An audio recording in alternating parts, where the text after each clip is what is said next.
Welcome back. In this video, we'll cover everything from the September update in solo leveling.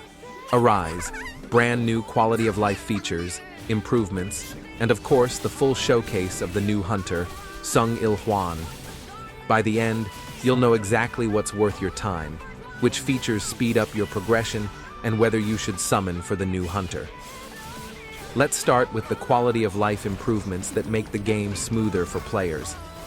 The biggest addition is the new training room inside the strategy training menu. Here you can load your preset teams, toggle on or off the recommended skill rotation, and even run proper DPS tests with a built-in timer. The dummy enemy can have its weakness attribute, break gauge, or position reset instantly, and you can track your total damage with a reset button. With the recommended rotation enabled, both your mana and power gauge stay full, which helps beginners learn the proper skill order. Turn it off, and you can practice your own rotation under real conditions.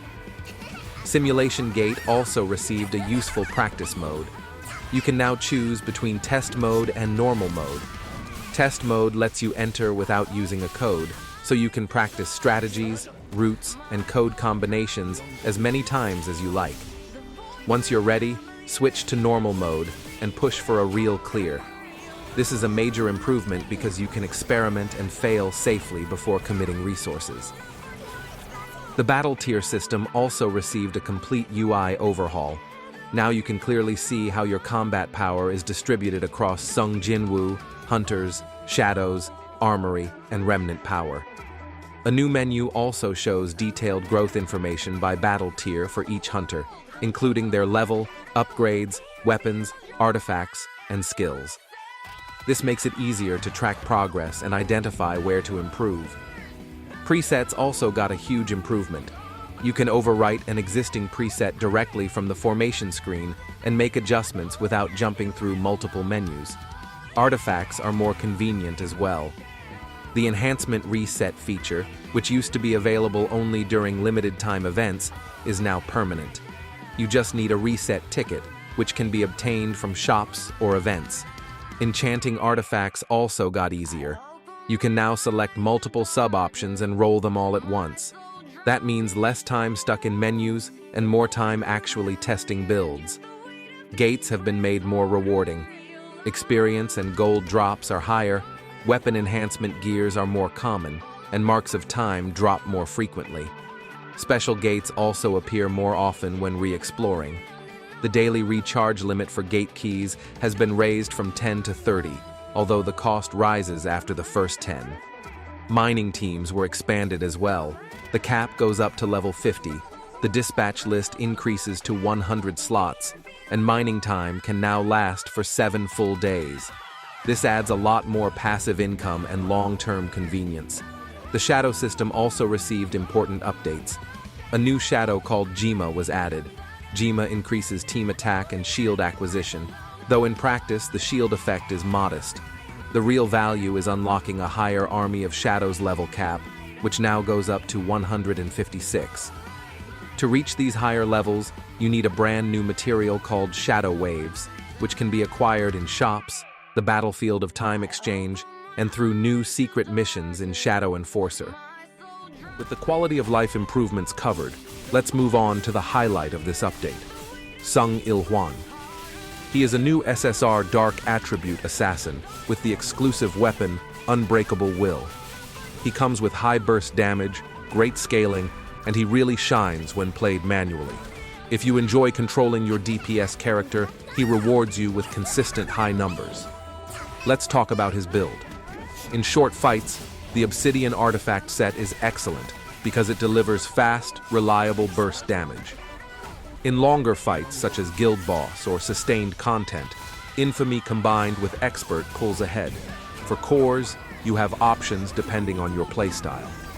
In the top slot, a critical damage bonus after Ultimate, Orange, or a flat attack boost, Blue, works very well. In the middle, a comfort shield is nice, but not essential.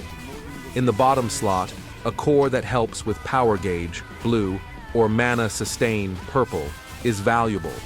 But if you keep your rotation tight, mana problems almost disappear. Speaking of rotation, Here is a simple and reliable sequence that works great. Start with buffs from your supports, like Harper and Isla, then switch to Il-Hwan. Use skill 2, followed by skill 1 3 times, then charge a core attack, and go back into skill 1. Use your ultimate when your mana gets low or when you hit a major damage window. With this sequence, you maintain constant pressure and never run out of mana. Harper and Isla are the best partners because they provide break control, buffs, and extra gauge support, which lets Il-Hwan focus on raw damage. Now let's talk about investment breakpoints. Il-Hwan gets stronger at A1, spikes significantly at A3, and his best value point is A5. At A5, his damage output nearly doubles compared to A3 and feels like the perfect stopping point for most players. Of course, he continues to scale if you push further, but A5 is where most of the community sees the sweet spot. How does he compare to Mini? In manual, single-target scenarios, Il-Hwan can outperform her comfortably. In auto-play team content, Mini often keeps up or ties because the AI doesn't handle Il-Hwan's ultimate well. If you prefer manual play and want a dark DPS with a high ceiling, Il-Hwan is an excellent choice. To summarize the practical steps, use the training room to test 3 builds for Il-Hwan: Obsidian for burst, Infamy plus Expert for longer fights, and your current artifacts as a baseline. Try Simulation Gates test mode to practice new content safely. Reset and re-enchant your artifacts using the new convenience tools. Send shadows on long secret missions to stack up shadow waves. If you already own Mini and don't push for top guild boss rankings, you can hold off on summoning. But if you want a strong manual dark DPS and plan to play actively, Il-Hwan at A5 is a fantastic pull. That wraps up the September update and Sung Il-Hwan showcase. If you found this helpful, drop a like and let me know your training room DPS results in the comments.